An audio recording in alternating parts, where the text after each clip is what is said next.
Hey, Christine Faulkner here, Sacramento and Elk Grove's Living Trust and Estate Lawyer with Cava&Faulkner. Thanks so much for tuning in to another edition of Catching Up with Christine. Today, I wanted to talk about estate planning for business owners. Do you own a business? Is it a sole proprietorship, partnership, LLC, corporation? And if so, have you ever wondered, well, what would happen to my business if something happened to me? First, stay tuned to the end because in this video, you're going to learn what exactly does happen to your business if you become incapacitated, number one, without a plan, and number two, what happens to your business if you pass away without a plan. So let's get started. So if you have a business entity of any kind, have you ever wondered, gee, what would happen to my business if I become incapacitated? If, God forbid, you get COVID, on everybody's mind right now, you become incapacitated, or if you get into a very serious auto accident and are incapacitated and cannot make decisions for yourself. Who would run your business? How would that happen? Would your business be able to continue going on? It probably depends on whether you have a business entity, how big or small you are. So let's talk about that. Number one, if you're a sole proprietorship, there's a good likelihood if your business is just you, that you might have a problem continuing your business, especially if you are a service provider and you are the service provider. So important to think about that. Would someone have the ability to step into your shoes? Is somebody trained to do that? Maybe you have a very personalized service. Maybe you have a product that you sell online and your business could absolutely continue even without you. If you have a partnership, likely you have someone else who could step in and continue running the business. If you become incapacitated, what if you have an LLC and you're the sole member of your LLC? Same question. Would someone be able to continue running the business? Again, it kind of depends on how big or small that entity is. If it's just you, it becomes more problematic. If you have other people in the business that are working with you, then there's a much higher likelihood that they would be able to step in and continue, well, keep continuity, right, in the business, keep things running during your incapacity. If you have a corporation, same question. If you're the sole shareholder and really the business is just you, who would be able to step in on your behalf?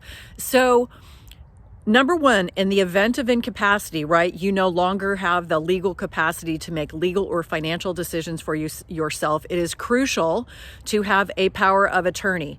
So what is a power of attorney? A power of attorney is a legal document created for the principal, you, where you are deciding who would step into my shoes if I were legally incapacitated, meaning usually two doctors have to write a medical opinion saying that you can no longer handle matters for yourself legally and financially. You are naming people in your power of attorney to step into your shoes to handle legal and financial matters during that period of incapacity.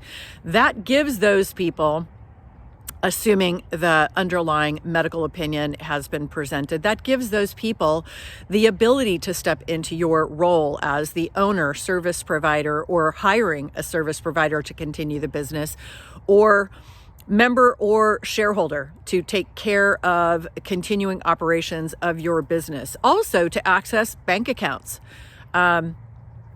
Who usually does that for you may probably be dictated by the size and the type of business that you run.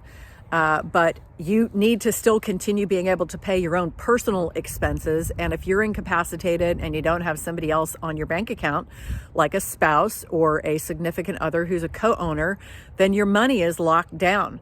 So having that power of attorney is hugely important, both personally and professionally, to make sure that if you become incapacitated, there is a way to continue the business, which may be your sole livelihood, right? Your business may be what's putting that money into your bank account to pay your personal expenses every month. So, number one, so important for every entrepreneur, every business owner to have a power of attorney to make sure that they can have business continuity. And also for many, many more reasons, which I can't go into in this video, but we'll certainly be happy to discuss in other videos as well. So number two, what if you have a business entity and you pass away? How does that business continue? Well, once again, it sort of depends on what kind of business entity you have. If you have a sole proprietorship, hopefully you have a will and or a trust. If you have over $166,000 entitled assets, to make sure that your assets don't have to go through probate. More likely than not, if you don't have a plan, your assets may be tied up in probate for a year to a year and a half before anybody can really have access to them. Not a pretty picture, probably something you'd prefer to avoid, and instead have someone be able to easily come in and take over operations to continue your business and transition that to whomever would be your beneficiaries or your loved ones. Without a plan, it's far more complicated. It's much easier to do this when a plan is in place. If you have a partnership, then your partner will likely continue the business, but you do have a right to give away your share of the partnership. And that can get really complicated, because if you're in business, it could be that your spouse is the person who inherits your part of the assets. And does your spouse really want to be in business with your partner? That's probably a topic of another video, which is a little bit more complicated, because that gets into succession planning. Really being thoughtful and intentional about what does happen to my interest in this partnership if I pass away. Getting to an LLC, if you are an owner of an LLC, which you have is a membership interest, and you have an operating agreement, which is sort of the blueprint for your business. First and foremost, many business owners, when they come and we're talking about estate planning, they have no idea that the first place they have to look to determine what they have the ability to do is in that operating agreement, and determine, are there any restrictions on transfer? Many times folks have gone on to LegalZoom and created just a shell entity to get up and running, and they really have no idea what they have. Not something that is recommended if you're serious about your business, because you need to know what you have. But nevertheless, if you have an LLC, you have an operating agreement, and your first place to look is there. Are there restrictions on transferring my membership interests? If there are, it's not the end of the discussion, because of course you probably have a mechanism within that operating agreement to amend or update the operating agreement. So good news, you can change that and you can lift those restrictions, or revise the restrictions in such a way that it would allow you to transfer your membership interest into a trust.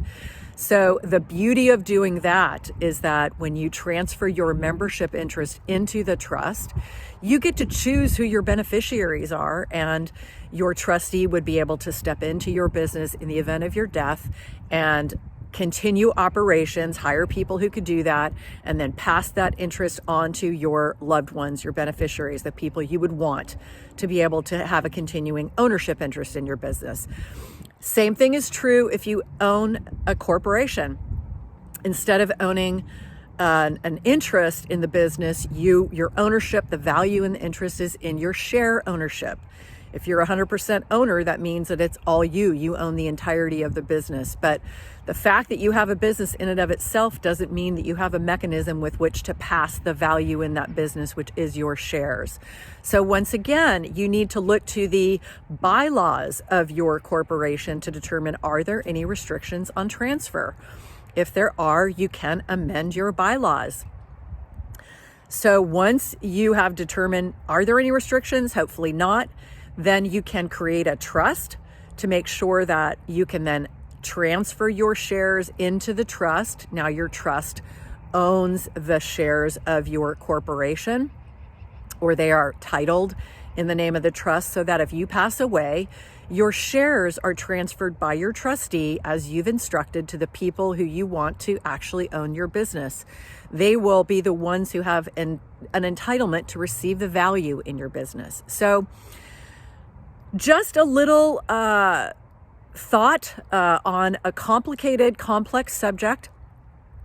How do you transfer this going concern, your baby, how you are funding your life and your bank account? How do you take care of that in the event of incapacity or death? Important things to think about and know the nuts and bolts and the nitty gritty of how much is involved in doing this right. Thanks again so much for tuning in to another edition of Catching Up with Christine. If you like our content, subscribe to our channel, like our videos, and leave us a comment on what you would like to hear about, and we'll be happy to create more content for you. Have a great day and see you next time. Bye-bye.